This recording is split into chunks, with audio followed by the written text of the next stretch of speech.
नहीं है। जो बैठेगा, जो कीमत चुकाएगा, जो खुदावन के साथ बैठेगा, उसके अंदर से अभिषेक बहना चालू होगा।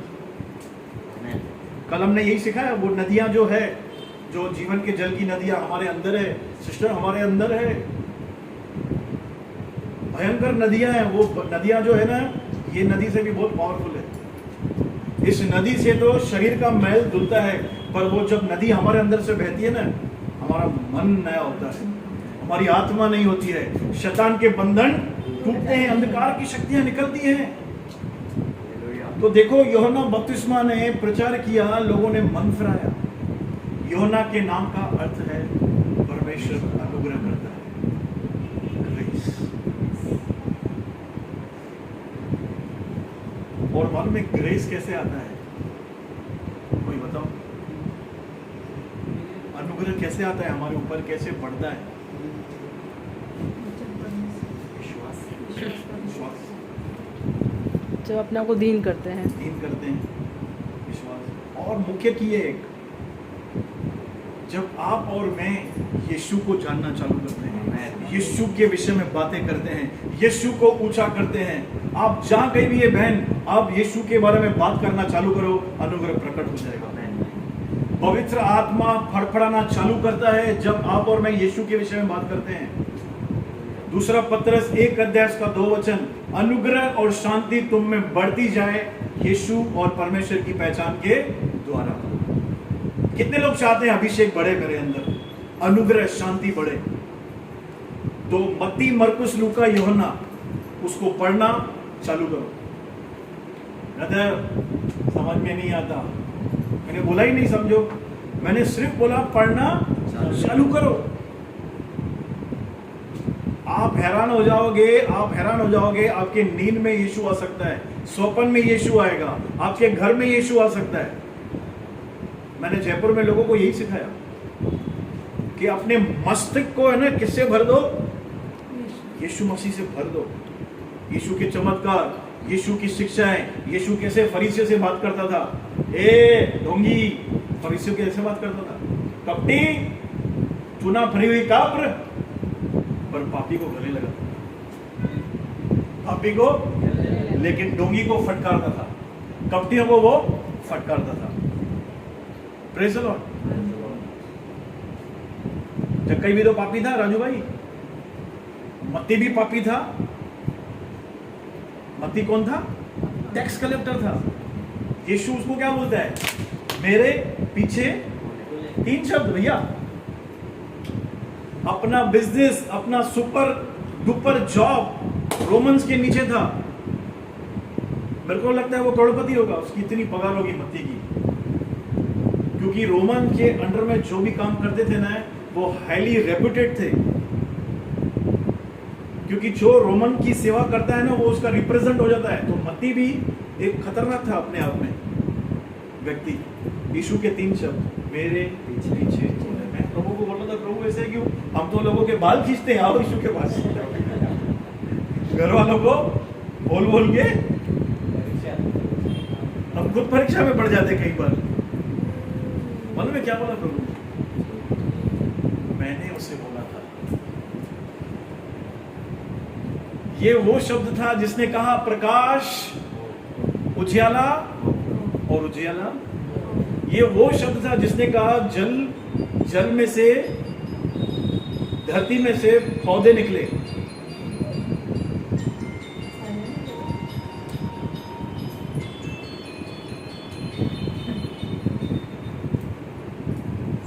बोला ये हो नहीं सकता मैं किसी को बोलूं और वो मेरे पीछे ना बोले।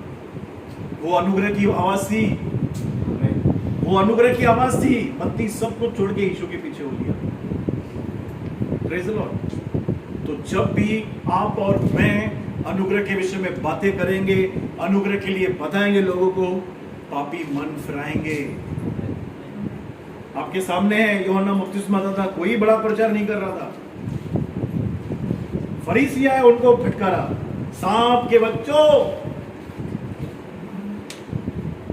उससे पहले लोगों को बोला था मन फिराओ, अब परमेश्वर का राज्य प्रकट हो गया है। अब परमेश्वर सिंहासन पर नहीं, नीचे आ गया है। वर्ड बिकम फ्लैश, वचन देहधारी हो गया है। परमेश्वर मनुष्य के रूप धारण करके तुम्हारे बीच में आ गया है, इसीलिए मन फिराओ। पहले परमेश्वर अति पवित्र स्थान के अंदर था, वो बोल रहा है अभी मन फिराओ वहां से। अब परमेश्वर तुम्हारे बीच में आ गया, अब वो कहाँ आ गया है? बीच में आ गया है। बोलता है मन फिराओ क्योंकि स्वर्ग का राज्य निकट है। वहां पे कौन आए थे? सदूकी और फरीसी। उनको क्या बोलता है? एसाव के बच्चों, तुम्हें किसने जता दिया कि आने वाले क्रोध से भागो। इसलिए मन फिराओ के योग्य फल लाओ, और अपने अपने मन में यह न सोचो कि हमारा पिता इब्राहिम।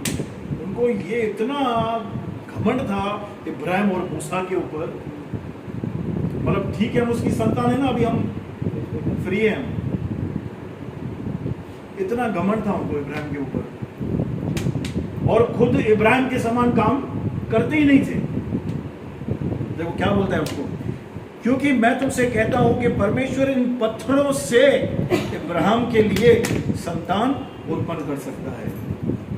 अब कुल्हाड़ा पेड़ की जड़ पर रखा हुआ है, इसलिए जो जो पेड़ अच्छा फल नहीं लाता वह काटा और आग में झोंका जाता है। बोलो पेड़, पेड़ में फल नहीं आ रहा है तो गड़बड़ कहाँ है? क्या बोला? जड़। पेड़ में गड़बड़ नहीं है राजू भाई, जड़। जब तक आपकी और मेरी जड़ें परमेश्वर के प्रेम में, परमेश्वर के अनुग्रह में नहीं पड़ी है ना, हम फलवंत नहीं हो सकते। यीशु ने कहा जो डाली मुझ में है वो बहुत फल लाती है। लेकिन फरीसी, सदूकी, कुछ यहूदी ऐसे थे जो यीशु को प्रभु मानते नहीं थे। अब ये वचन लेकर मैं बोलता हूं कुल्हाड़ा मेरे सर पे है, कभी भी प्रभु आएगा काट देगा और मेरे को नरक में डाल देगा। ऐसा लिखा है क्या यहाँ पे? लिखा है वो अपनों के पास आया और उसके अपनों ने उसे ग्रहण ना किया। भाई आपने और मैंने तो यीशु को ग्रहण किया है ना, हमको क्यों काटेगा यार? राजू भाई हमको क्यों काटेगा? पर ब्रदर आप जानते नहीं हो, मैं तो यीशु को मानता हूँ पर आज भी मेरे अंदर ये बातें हैं, ये आज भी मैं करता हूँ, तो फिर नहीं काटेगा? सवाल आ रहा है पीछे। अगर आपको काटना है तो यीशु का क्रूस व्यर्थ है, यीशु का लहू व्यर्थ है, उसका बलिदान। फिर यीशु को आने की जरूरत क्या थी राजू भाई? ये परमेश्वर और ये सागर, फल नहीं लगेगा काट डालेगा, फिनिश। यीशु को आने की जरूरत नहीं। अब क्या है मालूम है? ये परमेश्वर, ये बीच में यीशु है, ऐसे खड़ा है, बोलता है मैं इसको अनुग्रह देगा, सामर्थ देगा, लाएगा, फल लाएगा, बोलो फल लाएगा।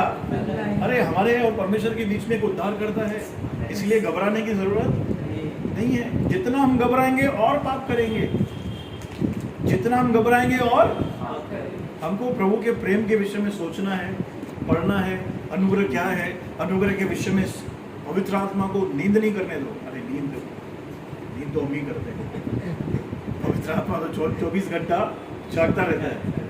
उसको तो चाहिए स्टूडेंट, बोलो स्टूडेंट, जो मुझसे सीखे। प्रेज़ द लॉर्ड, बोलो साथ के बच्चों।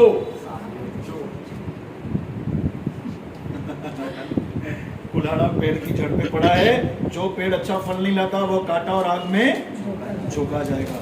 लेकिन मेरे प्रियो, आपकी जड़ें प्रभु यीशु मसीह के अंदर है, आपकी जड़ें क्रूस के अंदर है। आप ये हो नहीं सकता फलवंत ना हो, परमेश्वर ने आपको फलवंत किया है। आमीन। पढ़ेंगे सिस्टर 11।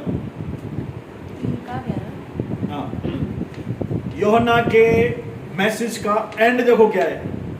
मैं तो पानी से तुम्हें मन फिरा का बपतिस्मा देता हूँ, मैं तो तुम्हें पानी से बपतिस्मा देता हूँ, परंतु जो मेरे बाद आने वाला है, परंतु एक व्यक्ति है जो मेरे बाद आने वाला है, वो मुझसे शक्तिशाली है। आहा, जो अनुग्रह से परिपूर्ण लोग है ना, वो ये बोलते हैं यीशु महान है, यीशु उद्धार करता है, प्रभु यीशु आपसे प्यार करता है, यीशु आपको छुड़ाने के लिए तैयार है। बोलता है मैं नहीं, जो मुझसे शक्तिमान है।